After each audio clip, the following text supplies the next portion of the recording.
Chamo-me Manuel de Almeida, de 61 Woe to me if I do not evangelize, quoting the 1 Corinthians there. My name is Manuel de Almeida. I'm 61 years old, originally from the province of Uija, married, and a father of 7 children.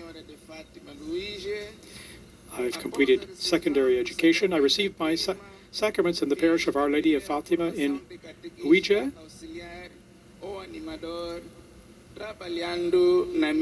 And after receiving the sacrament of confirmation, I undertook my first formation as an assistant catechist or animator, serving in my community.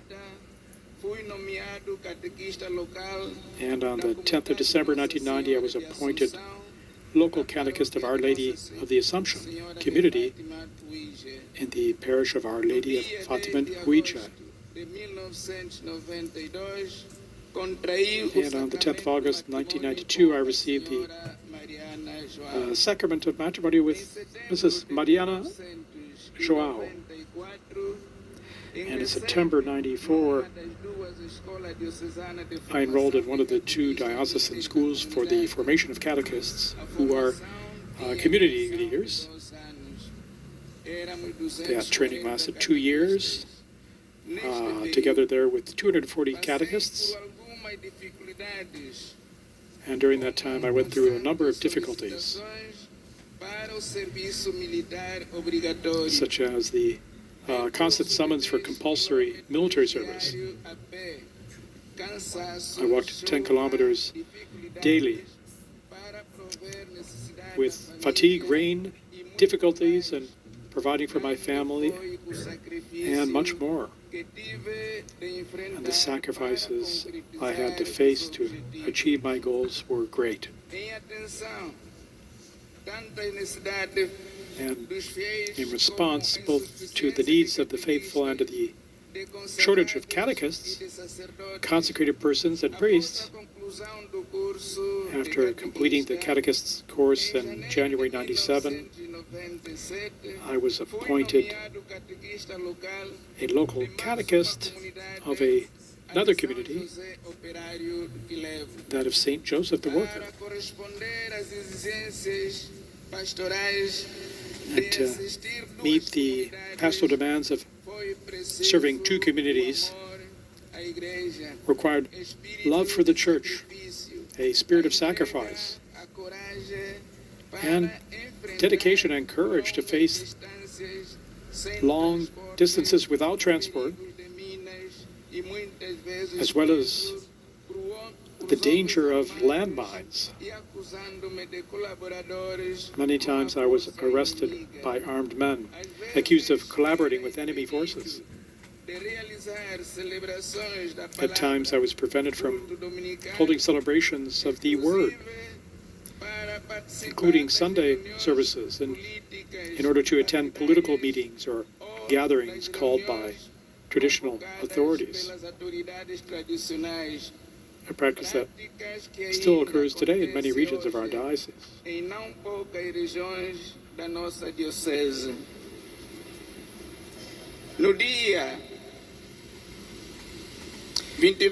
the 22nd of January in 2019, I was appointed regional catechist.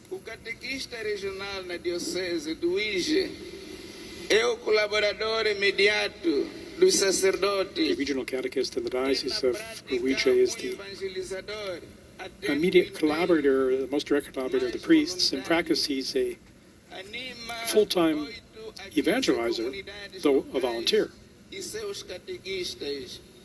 He animates between 8 and 15 local communities and their catechists, visiting each community at least once a month.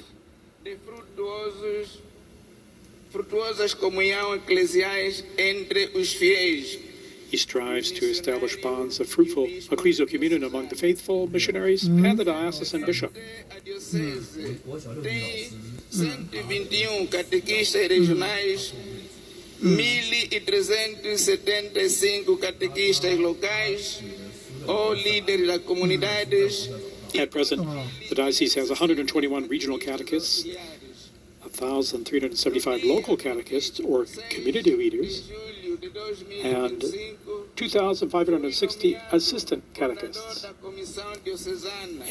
On July 26, 2025, I was appointed coordinator of the Diocesan Commission of the Regional Catechists and Community Leaders.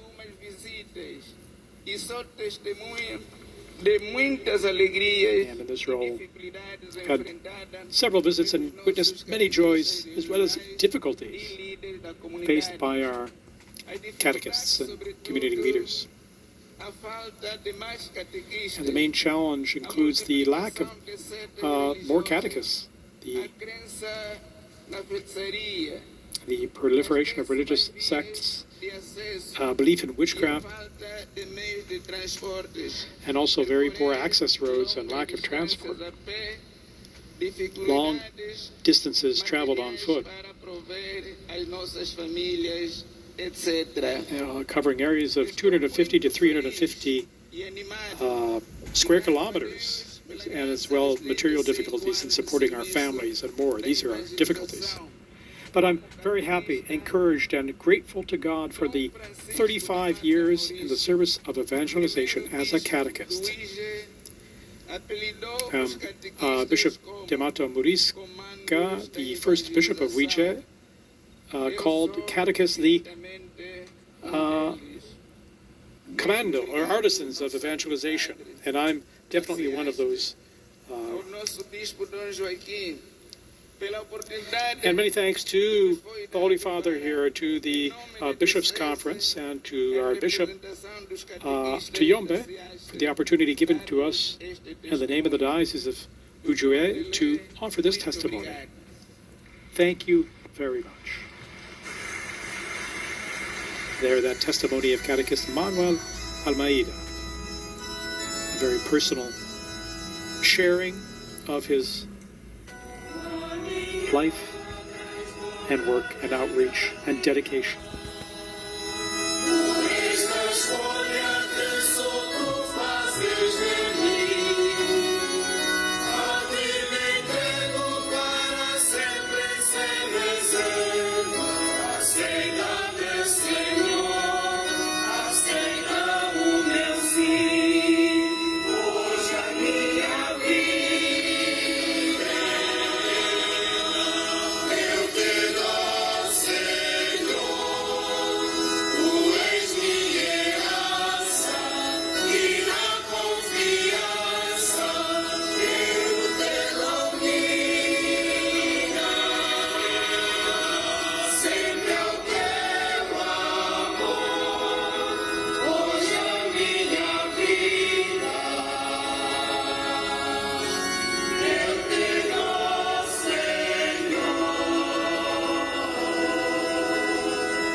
Sua Santidade, em nome dos consagrados And Your Holiness, on behalf of the consecrated men and women of Angola, boas-vindas a Angola. we warmly welcome you to Angola.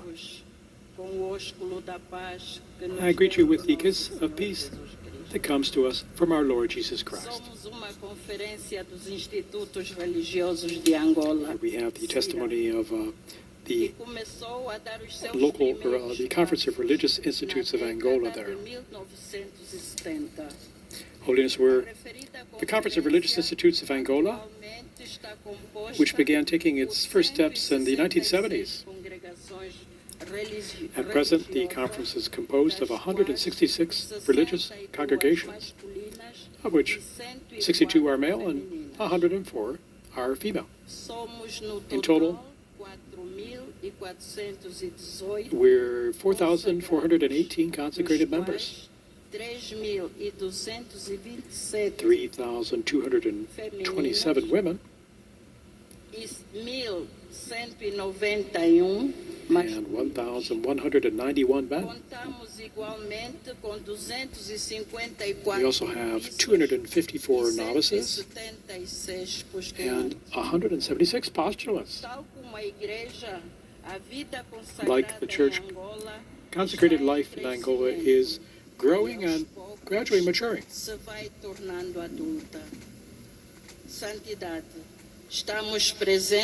Holiness, Your Holiness, we're present in all the dioceses of Angola, sharing in the mission of Christ with the holy people of God. In the diversity of our charisms, we're part of the life and mission of the Angolan Church and society, sharing the joys and sorrows of our people. We're engaged in various sectors of human life: education, healthcare, social assistance to children, youth, adults, and women. And on a daily basis, we're committed to the integral formation of the members of our congregations. We also assist in the formation of future priests and lay people. We collaborate closely with our bishops in evangelization, catechesis, and in the formation and accompaniment through associations, groups, and apostolic movements. In the implementation of synodality as well, in the defense of human rights and the promotion of social justice, as well as combating human trafficking. We embrace reconciliation and mercy, becoming builders of a disarmed and disarming peace, quoting Pope Leo in his message for the World Day of Peace. Beginning with our own communities. The main concerns of the Church are part of our lives, and they include peace, fraternity, and the defense of integral ecology. As missionaries through our institutes, both international and indigenous, we make our presence felt not only on the African continent, but also on other continents. In our missionary work, we face several challenges, such as the enculturation of the gospel, activism, and the addressing the weakening of the prophetic spirit, promoting financial autonomy, which often can compromise not only the self-sustainability of our institutes, but also apostolic works and our availability to do mission work. The possibility or the difficulty of ongoing and specialized formation. These are the challenges we're facing. And to address them as a conference, we've encouraged congregations to use the media and social networks for the proclamation of the gospel, to seek with Christian balance sources of self-sustainability for both the congregations and the mission. As well, we aim to deepen awareness of being leaven in society and to invest in ongoing formation through the 2 training schools for formators available to us. Your Holiness, in conclusion, we reaffirm our commitment to live our consecration with joy, to truly be the light of the world and the salt of the earth, to live synodality and the universal and local church with the universal and local church, and to send missionaries both within and beyond Angola. We thank the Holy See for all it's done for consecrated life in Angola through the many forms of support and assistance we've received. Your Holiness, this is a moment of grace, a renewal of our life, and a deepening of our commitment to God, to the Church, and to the world. And now we have a question for you. Looking at the Angolan reality, where the majority of the population is young, what advice or guidance can you offer to consecrated persons? Santo Padre, abençoai Angola, abençoai a nossa igreja, abençoai a Holy Father, bless Angola, bless our church, bless consecrated life. There we are, the testimony there of representative of the Conference of Religious Institutes of Angola. Now Pope Leo, they're addressing or shaking the hands there of those who've spoken, given their testimonies. Just now here in the Church of Our Lady of the Parish of Our Lady of Fatima, thanking them for giving him a panorama of life of the church there, the challenges, hopes, and efforts underway. Now Pope Leo